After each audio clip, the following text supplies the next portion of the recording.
Africa. I would play the rest of that, but it will get copyrighted in no time, so I won't. 18 editions of the FIFA World Cup flew by, with a grand total of 0 taking place in the motherland prior to 2010. But it was 19th time lucky, as after 80 years we would finally see one take place in Africa. Let us travel way down south to, well, South Africa. The Rainbow Nation had been chosen as the lucky country to host Africa's first ever World Cup. And boy, did it entertain. 145 goals within 64 matches of Carnage between 32 nations, which gave us all memories to cherish, good or bad. South Africa, being the first African host nation, wanted to make a name for themselves and Africa as a whole, and it definitely did. Never before had I seen as many separate talking points from a single World Cup. You could probably make a podcast about this World Cup.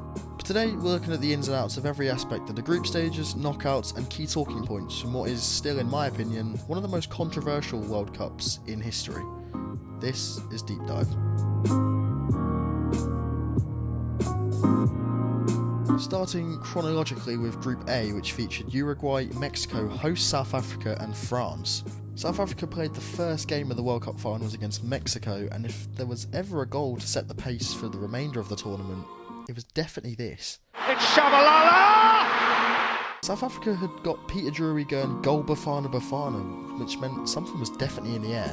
Diego Forlan scored a brace against South Africa in the second match day, which really started the Jabulani debate because goalkeepers really weren't happy with this ball. Probably because the ball moved about as straight as Elton John, but Uruguay won 3-0 thanks to that Forlan brace, marking Uruguay's first World Cup win in 20 years. We haven't spoke about France in this group yet, and there's good reason for it. They just capitulated. Bear in mind, the only reason France qualified for this World Cup is because Henry started playing basketball against Ireland, so confidence wasn't exactly there with this French squad. Malouda squared up to manager Dominic before the World Cup even kicked off, which was only the beginning of their capitulation. Nelka was subbed at half-time against Mexico following a huge argument with Dominic, resulting in the then Chelsea player being sent home from the tournament.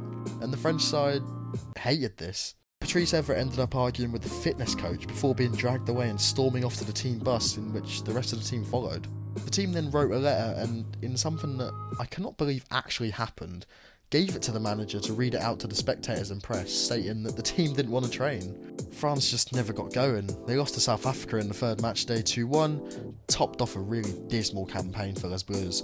Bottomed the group on 1 point, while South Africa finished on 4, Mexico and Uruguay advanced with 7 and 4 points respectively.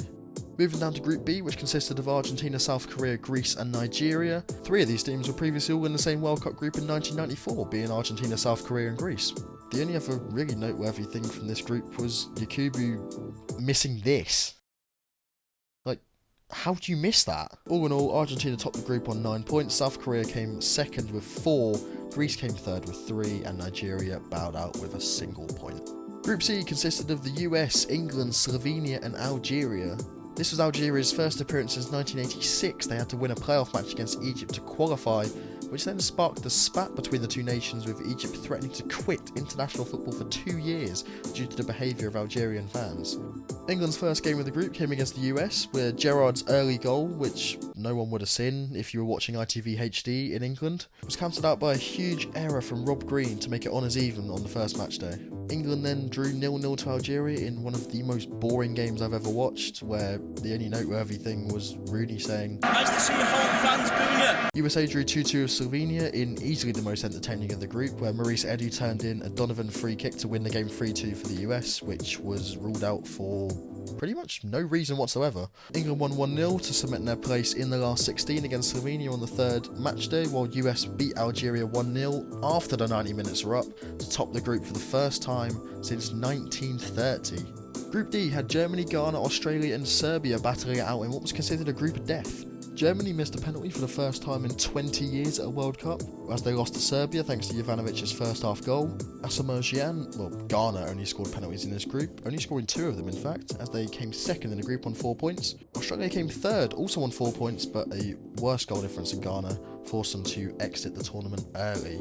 Group E featured Netherlands, Japan, Denmark and Cameroon. This was the only group that featured no draws in the tournament, and none of these teams had met in a World Cup group before, so entirely fresh. This really was the group where Netherlands just battered everyone else, finishing top on 9 points, Japan second on 6 thanks to Keisuke Honda's real emergence in this group, Denmark third on 3 points, Cameroon didn't even get a single point. Group F featured Paraguay, Slovakia, New Zealand, who finished the World Cup with the only side to not lose a game, and reigning World Cup champions Italy. And Italy, did they win? No. Did they come bottom? Yes. The World Cup curse continued for Italy as they finished on 2 points at the bottom of the group. New Zealand, as I said, didn't lose. 3 draws. Didn't qualify though on 3 points. Slovakia finished second on 4. Paraguay topped the group with 5 points. Group G featured Brazil, Portugal, Ivory Coast and North Korea, who were making their second appearance at World Cup finals. Ronaldo struck the post from 30 yards out against Ivory Coast in a 0-0 draw, forcing Drogba to prey on the bench. North Korea scored their only goal of the World Cup finals against Brazil in a 2-1 loss. Unfortunately, Maicon did one better and scored one of the goals of the tournament just prior. Portugal dismantled North Korea 7-0 despite it being only 1-0 at half time. Second half, 6 goals. Ronaldo bounced the ball up on his head before scoring. This is Portugal's biggest ever World Cup win, North Korea's worst ever World Cup defeat.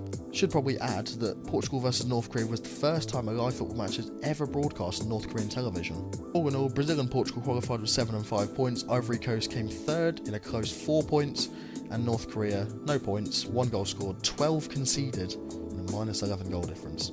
Group H saw eventual champions Spain, Chile, Switzerland and Honduras battle it out. Switzerland beat Spain on the first match day, it was their only win of the group, and it came into the hands of the Euro 2008 champions. Not really much else happened in this group. In the end, Spain advanced with 6 points alongside Chile. Switzerland came third on 4, and Honduras, well, less said about them, the better. Moving on to the knockouts now. Uruguay beat South Korea 2-1, where Luis Suarez netted a brace to put Uruguay through to the last 8. Ghana beat USA 2-1 in the first game to go to extra time, and it was Asamoah Gyan to net his third of the World Cup that sent the last remaining African side through to the last 8. Germany beat England 4-1 in one of the most controversial games at this World Cup. Germany took an early 2-0 lead through Klose and Podolski before England pulled one back through Matthew Upson. 2 minutes later, Lampard took a shot from about 30 yards, which, I mean, if I'm being honest, I could probably fit a bus within the space that the ball bounced over the line and the actual line itself. In fact, I'll actually prove it here. This moment was one of the major factors in introduction to goal line technology in 2012. Germany added insult to injury in the second half with a Thomas Müller double, resulting in a 4-1 defeat for England. Argentina beat Mexico 3-1 when another huge refereeing error overlooked this game, when Tevez's opener was allowed to stand despite being clearly offside, like clearly. Tevez added a second to his tally to make it 3 for Argentina and making it near impossible for a Mexican comeback. Netherlands beat Slovakia 2-1 where Robben's 25-yard belter was the standout of this game. Brazil simply outclassed Chile in a 3-0 victory with goals from Juan, Luis Fabiano and Robinho. Paraguay beat Japan in the first knockout game to go to penalties. It was goalless after 120 minutes, which forced penalties. Paraguay scored all 5 of their penalties, reaching the quarterfinal for the first time in their history. Final game of the round of 16 was the Iberian derby between Spain and Portugal. A David Villa rebound in the 63rd minute, which was also offside, was the only goal in this game which advanced Spain to the quarterfinals. The last 8. Netherlands played Brazil, where Robinho's opener was cancelled out and reversed by a second half Schneider double before Felipe Melo pretty much just lost his head. Germany went on a rout against Argentina, winning 4-0, moving to the semi-finals for the second time in 4 years. Uruguay played Ghana in by far the most controversial quarterfinal and probably the most controversial match of the 2010 World Cup. Supplementary struck from 40 yards to give the last remaining African side the lead just before half-time. When do you see players strike from 40 yards anymore? Forlan netted a superb free kick to level up, taking it to extra time. And then Suarez infamously handballed it on the line to deny Apaya's certain goal. Asamoah Gyan subsequently hit the bar with the resultant penalty, taking the game all the way to penalties. Uruguay scored 4 of their 5, advancing to the last 4, beating out Ghana's 2 of 4. Spain played Paraguay in a match where there was 3 penalties in the second half of this one. Paraguay's penalty was saved by Casillas before Xabi Alonso scored, but had to retake it due to encroachment, missing the retake, keeping the game goalless. It took 83 minutes for David Villa yet again to score the only goal to send Spain to the last 4 for the first time since 1950. The last 4 featured Netherlands, Uruguay, Spain and Germany, in which Netherlands and Uruguay would be the first 2 to play. And what a stunning opener it was from Giovanni van Bronckhorst of all people, with a 35-yard rifle into the top right corner.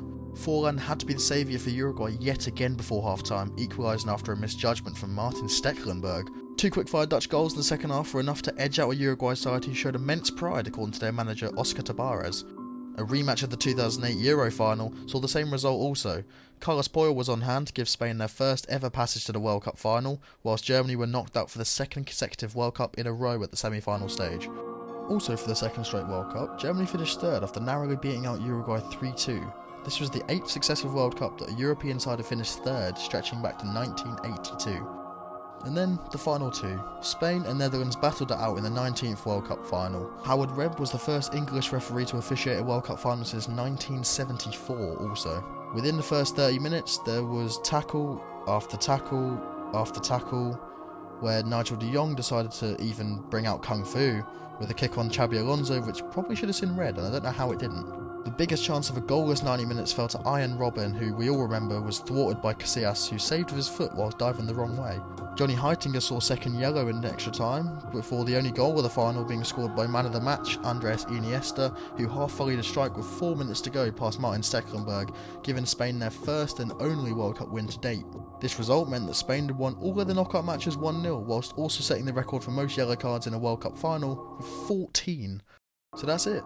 All of the carnage, controversy, and downright ridiculousness of the 2010 World Cup summarised in about 15 minutes. I think the only thing we didn't talk about was the Vuvuzelas, which I didn't really feel the need to talk about because I'm glad they were just left in South Africa, because we didn't need to be dealing with them.